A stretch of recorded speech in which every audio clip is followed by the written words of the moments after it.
কল্যাণকামিতা করা, কিতাবুল্লাহর জন্য কল্যাণকামী হওয়া, আল্লাহ তাআলার আসমানি যে কিতাব আছে ওই কিতাবের ওপর বিশ্বাস করা, ওই কিতাবের ওপর ঈমান আনা, এবং আল্লাহ তাআলা যে কোরআনুল কারীম নাজিল করেছে ওই নাজিলকৃত কোরআনুল কারীমকে বিশ্বাস করা, এবং ইহা কোনো সময় পরিবর্তন হবে না, ইহা কোনো সময় কোনো একটা আয়াতের সন্দেহ স্বভাব হবে না।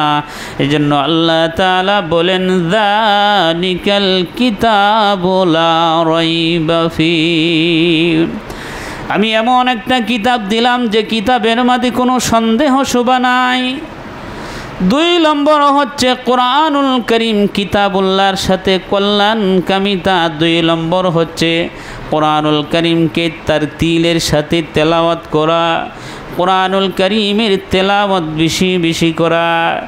মানুষ যখন মাহে রমজান আসে তো কোরআনুল কারীমের তেলাওয়াত করে, সারা বছর কোরআন শরীফ হাতে লয় না। না না, কোরআন একটা দৈনন্দিন ইবাদত, কোরআনগুলো তারতিলের সাথে তেলাওয়াত করা।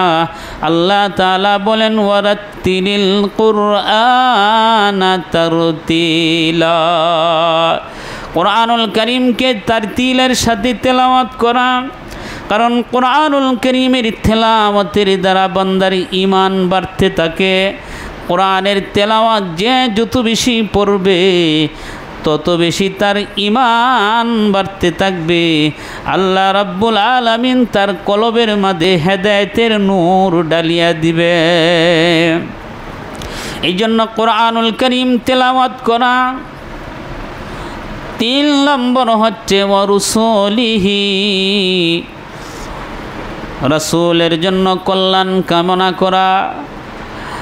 রাসূল করিম সাল্লাল্লাহু আলাইহি ওয়াসাল্লামের নবুয়াতকে অন্তর দ্বারা বিশ্বাস করা, নবী যে শেষ নবী এটা বিশ্বাস করা, নবীর পরে আর কোনো নবী আসবে না সেটি ঈমান আনা, সেটি বিশ্বাস করা।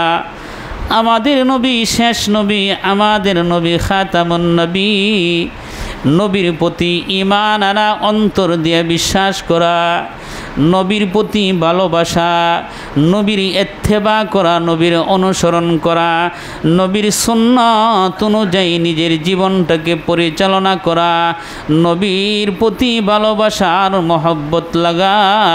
আল্লাহর রাসূল সাল্লাল্লাহু আলাইহি ওয়াসাল্লাম বলেন, তুমি যদি পরিপূর্ণ ঈমানদার হতে চাও, পরিপূর্ণ মুমিন হইতে চাও, যতক্ষণ পর্যন্ত তোমার স্ত্রী, তোমার সন্তান, তোমার মাতা পিতা চাইতে আমি রাসূলকে বেশি মহব্বত না করবা, ততক্ষণ পর্যন্ত তুমি পরিপূর্ণ মুমিন হতে পারবে না।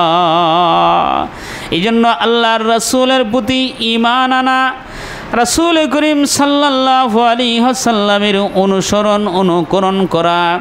এজন্য আল্লাহ তাআলা বলেন, ইয়া আইয়ুহাল্লাযীনা আমানু আতিউল্লাহা ওয়া আতিউর রাসূল। আল্লাহ বলেন, হে ঈমানদাররা, যারা আল্লাহ তাআলার অনুগত করো এবং রাসূলের অনুকরণ করো, তোমরা আল্লাহর রাসূলের ইত্তেবা অনুসরণ করো। তোমরা তোমাদের আমলকে নষ্ট করিও না, অর্থাৎ সুন্নতের খেলাফ আমল করিয়া তোমাদের আমল বিনষ্ট করিও না। এই জন্য রাসূল করিম সাল্লাল্লাহু আলাইহি সাল্লামের যত ইবাদত আমরা করব, সমস্ত ইবাদত নবীজির সুন্নাহ তরিকা হইতে হবে। নবীজির সুন্নাহ অনুযায়ী যখন সেই ইবাদতটা হবে, আল্লাহ তাআলা সেই ইবাদতটাকে আপনা আমার গ্রহণ করবে। রাসূলের তরিকা অনুযায়ী যদি আপনা আমার ইবাদত না হয়, সেই ইবাদত আল্লাহ তাআলা গ্রহণ করবে না। এই জন্য রাসূল করিম সাল্লাল্লাহু আলাইহি সাল্লামের ভালোবাসা হৃদয়ের মধ্যে রাখা, নবীর সুন্নাহ অনুযায়ী নিজের জীবনটাকে পরিচালনা করা, এটি হলো কিতাবুল্লাহর সাথে, রাসূলের সাথে কল্যাণকামিতা করা। 4 নম্বর হচ্ছে ওলি আইম্মাতিল মুসলিমিন, মুসলমান শাসকদের সাথে কল্যাণ কামনা করা। যদি মুসলমান শাসক হয়, যদি ওই শাসক ইনসাফের সাথে রাষ্ট্র পরিচালনা করে, শরীয়তের হুকুম মোতাবেক সে রাষ্ট্র পরিচালনা করে, তো তার জন্য জনগণ তার অনুগত অনুসরণ করা তার জন্য আবশ্যক হয়ে যায়। আর যদি শাসনকর্তা শরীয়ত বিরোধী কাজ করে, তো তাকে হিকমতের সাথে বোঝানো, সেটি হলো শাসনকর্তার সাথে কল্যাণ কামিতা করা। 5 নম্বর রসুল বলেন ওয়া আম্মাতিহিম, সর্বসাধারণ মুসলমানের সাথে কল্যাণ কামনা করা। সর্বসাধারণ মুসলমানের সাথে কল্যাণ কামিতা করা মুসলমানের সংশোধনের জন্য, দিন ও দুনিয়ার সংশোধনের জন্য, দিন এবং দুনিয়ার সংশোধনের জন্য ভালো কাজের আদেশ দেওয়া এবং মন্দ কাজ থেকে বিরত রাখা। মুসলমানকে দিন ও দুনিয়ার সংশোধনের জন্য আখেরাত এবং দুনিয়া ও আখেরাতের চিন্তা করা, দুনিয়া ও আখেরাতের জন্য মুসলমান ভাইয়ের দুনিয়া ও আখেরাতের জন্য যেন কল্যাণ হয়, এমন ফিকির করা, এমন চিন্তা করা প্রত্যেক মুসলমান ভাইয়ের জন্য। কারণ আল্লাহ তাআলা বলেন ইন্নামাল মুমিনুনা ইখওয়াতুন, মুমিন একে অপরের ভাই। হাদিস আল্লাহর রসুল বলেন আল মুসলিমুন আখুল মুসলিম, মুসলমান একজন আরেকজনের ভাই।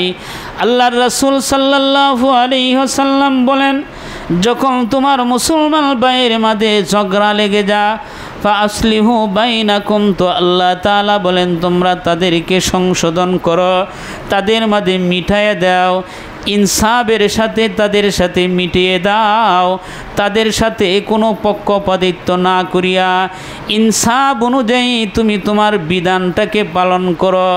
হয় তোমার বাবা হোক, হয় তোমার আত্মীয় স্বজন হোক না কেন, তুমি ইনসাফের সাথে বিচারগুলো সমাধান করবা, তো মুসলমান ভাইয়ের সাথে তোমার কল্যাণ কামিতা হবে। এই জন্য হজরতে জাবির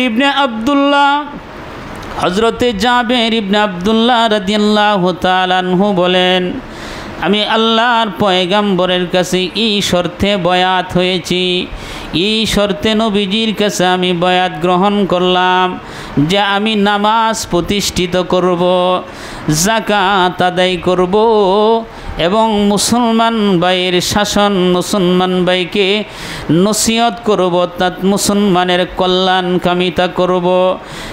এই শর্তে আমি রসুলের কাছে বয়াত গ্রহণ করেছি।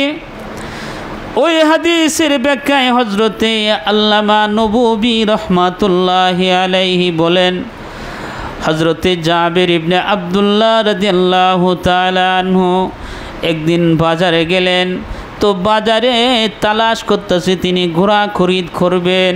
তো ঘোড়া খরিদ করার জন্য একটা ঘোড়া তারা পছন্দ হয়েছে, ঘোড়া তিনি খরিদ করবেন। ঘোড়ার মালিককে জিজ্ঞাসা করলেন এই ঘোড়াটার মূল্য কত? ঘোড়ার মালিক বললেন 300 দিরহাম। জাবির ইবনে আব্দুল্লাহ রাদিয়াল্লাহু তাআলা আনহু বলেন তোমার এই ঘোড়ার তো দাম তুমি মূল্য কম চেয়েছ, তো তোমার ঘোড়ার মূল্য আমি 400 দিরহাম দিব। ঘোড়ার মালিক ডাক দিয়ে বলেন হে জাবির ইবনে আব্দুল্লাহ, আপনি যদি খুশি হয়ে দেন। হজরতে জাবির ইবনে আব্দুল্লাহ রাদিয়াল্লাহু তাআলা আনহু পরক্ষণে এই ঘোড়াটাকে 800 দিরহাম দিয়া খরিদ করলেন। 800 দিরহাম দিয়া খরিদ করার পর পাশে একজন লোক জাবির ইবনে আব্দুল্লাহ রাদিয়াল্লাহু তাআলা আনহুকে জিজ্ঞাসা করলেন হে